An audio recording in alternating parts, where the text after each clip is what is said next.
안녕하세요. 양창수입니다. 마음문답에 오신 것을 환영합니다. 오늘은 여러분들이 보내주신 사연 중에서 20대 초반의 학생이 보내주신 사연이세요. 강박증이 너무 심하시대요. 공부를 하려면 책상에 먼지 하나 없어야 하고요. 책상에 있는 모든 것들이 다 각도가 맞아야 한대요. 책상에 조금이라도 흐트러지면 불안해져서 공부에 집중할 수가 없고요. 또 책을 보면은 지난 페이지를 제대로 보았는지 불안해져서 계속 앞 페이지만 넘기고 또 넘기게 된다고 하네요. 옷도 조금이라도 구기게 하면 못 입고요.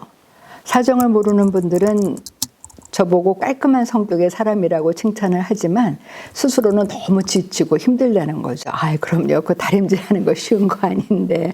또 어떤 때는 샤워를 하면 강박증 때문에 계속 씻고 또 씻다 보니까 욕실에서 어지러움을 느껴서 위험했던 적도 있습니다. 문제는 제가 문제라는 것을 저도 안다는 것이죠.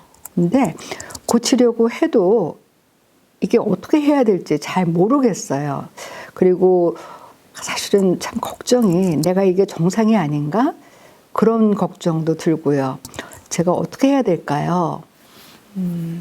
참 많이 힘드시겠어요. 근데 사실은 이 강박증도 제가 상담을 해보면 그 사회불안만큼 참 흔합니다. 우리가 이제 교과서적으로는 강박증의 유병률이 2%, 그러니까 100명 중에서 2명이라고 하는데 요즘에는 제가 상담을 해보니까 더 많이 느는 것 같아요. 특히 이제 젊은 분들 앞에서. 근데 사실은 이 강박증도요, 이 사회불안처럼 이 성장 과정에서 또 살아가면서 한두 번 다 경험하잖아요. 또 이 상담을 보내주신 분처럼 이상하게 시험 전날은 그 방을 청소하고 싶어요. 그리고 그냥 청소하는 게 아니라 갑자기 그냥 그 책상 서랍까지 다 뒤져가지고 연필 몇 개, 지우개 몇 개 이게 정리하다가 다 그냥 시간이 돼서 피곤해서 자죠. 그런 것들은 사실은 이제 그 시험에 대한 불안, 과연 내가 시험을 잘 볼 수 있을까? 만약 그 시험 성적이 나쁘게 나오면 선생님이나 부모님이나 친구들이 나를 어떻게 볼까 하는 이제 불안감 때문에 이제 일어나는 겁니다. 가끔 매스컴에 보면은 이제 그 운동하시는 분들도 경기에 나가기 전에 자기만의 어떤 그 의식을 행하시는 분들이 계시잖아요. 그것도 내일 경기에 나가서 내가 과연 이길 수 있을까 하는 이제 불안감을 이기기 위한 자기만의 이제 그 문제 해결 방법인 거죠. 아까 제가 말씀드린 것처럼 우리가 살아가면서 어떤 스트레스 앞에서 이제 한두 번 경험하는 그런 강박증은 그거 이제 불안과 연결되는 것인데 지금 이 상담을 청하신 분들처럼 여러 가지 강박적인 증상이 한꺼번에 와가지고 그것 때문에 이제 자기 사회생활을 못하거나 가장 중요한 것이 자기가 가지고 있는 능력을 발휘 못하거나 기간이 이제 6개월 이상이고 만성적으로 길어질 때는 이제 그 강박증이라고 진단을 하는데요. 왜냐하면 이 강박증은요, 그 단순한 불안이 아니고 조금 더 복잡한 이제 이 심리 기전이 영향을 주기 때문에 그렇습니다. 우리가 강박증이 뭐라는 거는 다 아시죠? 난 그걸 안 하고 싶어요. 이런 생각 안 하고 싶어요. 분명히 내가 집을 나올 때 그 집문 잠근 거 압니다. 그런데 막 갑자기 일을 하다가 내가 집문을 안 잠그고 나온 것 같아요. 한쪽에서는 아니야, 분명히 집문 잠갔어. 근데 한쪽에서는 안 잠갔어. 이건 내가 가서 확인해야 돼. 확인하고 싶어가지고 그다음부터는 일을 못해요. 그게 이제 강박사고라고 하는데 원래 강박사고를 뜻하는 이제 말의 어원은 이제 막아선다는 뜻이에요. 더 이상 생각이 진행되지 않도록 이제 생각을 막아선다는 거고요. 거기까지 이제 그치면 되는데 그 생각 때문에 막 불안해서 견딜 수가 없으면 하던 일 이제 다 집어치우고 집에 가가지고 이제 확인하죠. 그리고 나서 분명히 이제 그 문 잠겨져 있는 거 확인하고 돌아서는데 또 아닌 것 같아요. 그러면 또 가가지고 또 확인합니다. 그게 이제 강박 행동인 거죠. 이 강박 행동을 뜻하는 말의 이제 어원은 그 자기를 이제 몰아가고 재촉한다는 거예요. 근데 보통은 이 강박 사고하고 강박 행동이 같이 나타나죠. 그러니까 한마디로 강박증이라는 건 뭐냐면 자연스러운 생각의 흐름을 막고 자기가 생각해도 이게 불필요하고 비합리적인 그러니까 행동을 하도록 이제 자기를 몰아가는 상태인 거죠. 근데 이분은 참 많이 힘드셨을 거가 이 강박증에 참 많은 증상을 다 갖고 계신 것 같으세요. 첫째는 이 책상이 깨끗해야 되고 모든 것이 이제 다 각도가 맞아야 되는 것을 우리가 이제 정리 강박이라고 그럽니다. 그리고 이제 그 마치 옷을 그 군인들은 그 뭐라 그러죠? 그 주름살 다 네, 하잖아요. 각도로. 그리고 이제 이 모자도 각도를 써서 하잖아요. 그 정말 TV에서 보면은 그 잠자리에 이 담요 각도도 딱 맞잖아요. 그런 것처럼 평소에도 그러는 것을 이제 정리 대칭 강박이라고 하고요.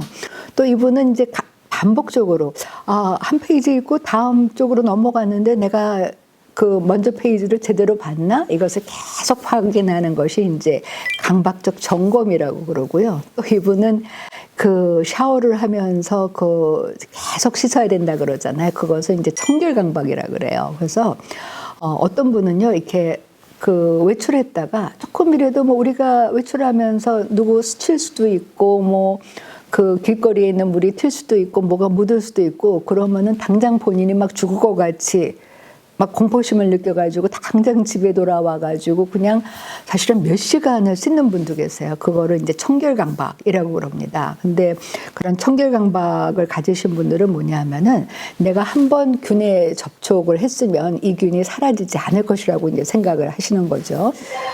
이런 이제 강박 증상들을 저희가 상담을 해보면 대개 그 사춘기 때 시작을 하는데 아무래도 그 사춘기라는 시기가 사실은 우리가 살아가면서 참 불안감이 큰 시기죠. 내가 어떤 사람인지도 잘 모르겠고 과연 내가 인생에서 내가 원하는 꿈을 이룰 수 있을까? 과연 내가 어떤 능력을 가지고 있을까? 그러니까는 그 자기에 대해서 확신이 없고 그다음에 다른 사람들이 나를 어떻게 평가할까에 대해서 두려움이 많은 시기이기 때문에 그래서 더 강박증이 생기지 않나 싶습니다. 근데 이 강박 증상을 많이 느끼시는 분들은 좀 자기 자신에 대해서 책임감이 크신 분들, 나는 무슨 일이 있어도 이걸 꼭 달성해야 돼. 그런데 책임감은 큰데 그것을 달성하지 못하니까 그런 자기 자신에 대해서 죄책감이 큰 분들이 이제 강박 증상을 잘 일으키세요. 조금 뭐 교과서적으로는 유전적인 소인도 있다고는 해요. 그래서 어떤 분들은 우리 그 가족 중에 누가 이렇게 강박증을 앓았는데 그럼 저도 그렇게 되는 거 아닌가요? 해서 막 절망하시는 분도 계시는데 저는 그런 분들한테 말씀을 드리는 거가 정말 우리가 어렸을 때 갖고 태어난 기질도 내가 어떻게 노력하느냐에 따라서 달라질 수가 있으니까 그렇게 자꾸 자기는 낙인 찍지 말자고 이제 얘기를 합니다. 그래서 역시 치료는요. 제일 중요한 것이 이제 내가 그런 상태라는 것을 받아들이는 거, 그리고 이제 내가 왜 이런 증상이 일어났는지에 대한 이제 자기 이해가 필요한 거고요. 그 다음에는 내가 이런 상태구나 하는 것을 이제 받아들이는 거고, 역시 이제 그 증상이 심할 때는 저희가 이제 약물 치료를 합니다. 그래서 주로 이제 항우울제를 많이 써요. 왜냐하면은 요거가 이제 그 우울증을 일으키는 우리 되뇌에서 나오는 이제 뇌세포 전달 물질인 이제 세로토닌과 연관되어 있다는 보고가 있기 때문에 그렇고요. 그 다음에는 이제 인지 치료를 합니다. 정말 내가 그 두려워하는 일들이 일어날 확률을 그 얼마만큼 이제 생각해 보자. 예를 들어서 자기가 이제 가장 두려워하는 사건을 이제 육가 원칙에 의해서 자세히 쓰게 합니다. 언제 어디서 무엇을 어떻게 해. 그리고 그때 내가 그런 감정을 이제 느꼈다면은 그런 감정이 이제 얼마만큼 이제 0에서 100점에서 몇 점을 줄 수가 있는지 생각을 해보고 그런 감정을 느끼기 전에 이제 자기가 어떤 생각을 했는지를 다 적어보고 그러면서 그런 것들이 일어날 수 있는 확률이 얼마만큼인지를 이제 써보면은 사실은 그게 별 확률이 없죠. 그러니까 확률적으로만 봐도 이게 좀 안심이 되고요. 그리고 이제 중요한 것은 행동치료인데, 제가 임상으로 해보니까 이 행동치료가 참 도움이 됩니다. 그래서 이제 이분들한테 말씀드리는 게 이제 SC의 법칙인데, S는 스톱이에요. 그러니까 예를 들어서 내가 5번을 했는데 또 확인을 하고 싶으면 거기에서 이제 멈추는 겁니다. 스톱하고 C는 컨트롤입니다. 내가 나를 고칠 수 있다는 믿음. 그 다음에 이제 E는 escape예요. 그냥 과감히 벗어나자. 그래서 예를 들어서 자기하고 약속하는 겁니다. 문 확인하는 것을 그냥 5번만 확인하고 6번째는 이제 SC의 법칙을 해서 이제 줄이고 그 다음에는 이제 4번만 하기로 하고 그래서 시간을 두고 천천히 이제 줄여 나가는 거고요. 근데 가장 중요한 거는요, 아마 이 강박증에 대한 뭐 드라마도 많고 영화도 많죠. 근데 혹시 예전에 잭 니콜슨이 주연을 맡은 이보다 더 좋을 수는 없다. 혹시 기억나세요? 근데 네. 그분이 대단한 강박증 환자였는데 그 강박증을 치료하게 된 거가 사랑하는 여인과의 사랑이었었던 거죠. 그런 것처럼 이제 주위 사람들의 사랑도 필요한 거고 그리고 주위에서 나를 그렇게 사랑해주는 사람이 없으면 내가 나를 사랑하면 돼요. 내가 나를 이 세상에서 유일하게 존재하는 나를 소중하게 여기고 내가 나를 이렇게 자꾸 불필요한 생각이나 행동으로 왜 나를 괴롭히는가 그렇게 해서 나를 학대하지 않고 소중하게 여기면서 나와 같이 해결하자는 마음가짐이 중요합니다. 그래서 예전에 저한테 아주 이 강박증상과 공황장애가 심한 분이 찾아오셨는데요. 상담을 다 끝낸 다음에 그분 하시는 얘기가 예전에는 자기가 이렇게 힘들어한다는 걸 못 받아들였대요. 그래서 그것을 자꾸 숨기려고 했는데 그러니까 더 문제가 커지더라. 내가 이렇게 힘들어하는구나. 그것을 받아들이니까 오히려 그런 강박과 공황에서 이제 벗어났다고 해서 제가 아주 칭찬을 해드렸습니다. 그런 경험을 하셨으면 좋겠습니다. 그리고 저한테 궁금하신 점이 있거나 같이 이제 의논하시고 싶으신 점이 있으시면은요, 언제든지 양창순의 마음문답으로 사연 보내주세요. 기다리겠습니다.